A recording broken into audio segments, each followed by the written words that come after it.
वचन। पढ़िए और समझिए। नीचे दिए चित्र को ध्यान से देखिए। यह एक सुंदर उपवन है। इस उपवन में फूलों की बहार है। तालाब में रंग बिरंगी मछलियां तैर रही हैं।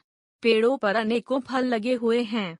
पेड़ पर बैठा बंदर केला खा रहा है। सुंदर सुंदर तितलियां फूलों का रस चूस रही हैं। दादाजी और दादी जी बेंच पर बैठे हैं। शब्द के जिस रूप से संज्ञा के एक या एक से अधिक होने का पता चलता है, उसे वचन कहते हैं। वचन के प्रकार। वचन दो प्रकार के होते हैं।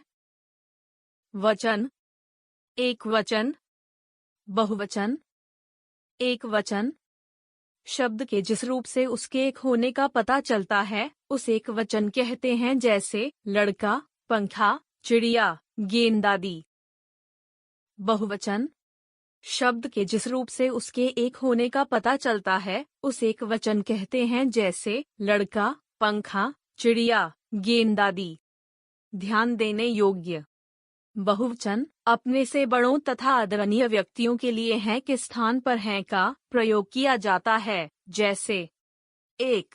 पिताजी बाजार गए हैं। 2. आकाश में चिड़ियां उड़ रही हैं। कुछ शब्द हमेशा बहुवचन के रूप में प्रयोग किए जाते हैं, जैसे हस्ताक्षर, बाल, आंसू, दर्शन आदि। कुछ शब्द हमेशा एक वचन के रूप में प्रयोग किए जाते हैं, जैसे जनता, भीड़, पानी, सोना, बरसात आदि। जब भी एक वचन शब्दों को बहुवचन या बहुवचन शब्दों को एक वचन में बदलते हैं, तो उनकी क्रियाओं के रूप में भी बदलाव आता है, जैसे 1. बच्चा पुस्तक पढ़ रहा है। बच्चे पुस्तक पढ़ रहे हैं। 2. घोड़ा दौड़ रहा है। घोड़े दौड़ रहे हैं। वचन बदलते समय अंत में लगी ई तथा उप की मात्राएं बदलकर ई तथा उ की मात्राएं हो जाती हैं, जैसे 1. खिड़की से खिड़कियां। 2. बहू से बहुएं। आइए कुछ अन्य एक वचन तथा बहुवचन शब्द जानें। एक वचन।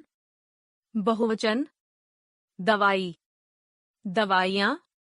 बाला, बालाएं। दुकान, दुकानें। चिड़िया, चिड़ियां।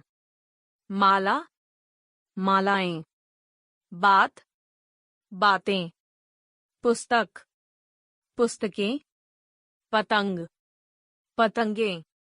पत्ता, पत्ते। औरत, औरतें। रात, रातें। वधू, वधुएं। कौआ, कौए। एक वचन। बहुवचन। कपड़ा, कपड़े। बच्चा, बच्चे। चारपाई, चारपाइयां। आँख, आँखें। केला, केले। पेंसिल, पेंसिलें। मिठाई, मिठाइयाँ। डिब्बा, डिब्बे। नदी, नदियाँ। पत्ती, पत्तियाँ। चूहा, चूहे। कलम, कलमें। बेटा, बेटे। अब तक हमने सीखा।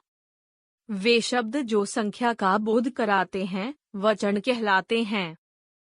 वचन दो प्रकार के होते हैं, एक वचन और बहुवचन। कुछ शब्द हमेशा एक वचन के रूप में प्रयोग किए जाते हैं। कुछ शब्द हमेशा बहुवचन के रूप में प्रयोग किए जाते हैं। वचन के अनुसार वाक्य का रूप बदलता है। आदर देने के लिए बहुवचन का प्रयोग करते हैं।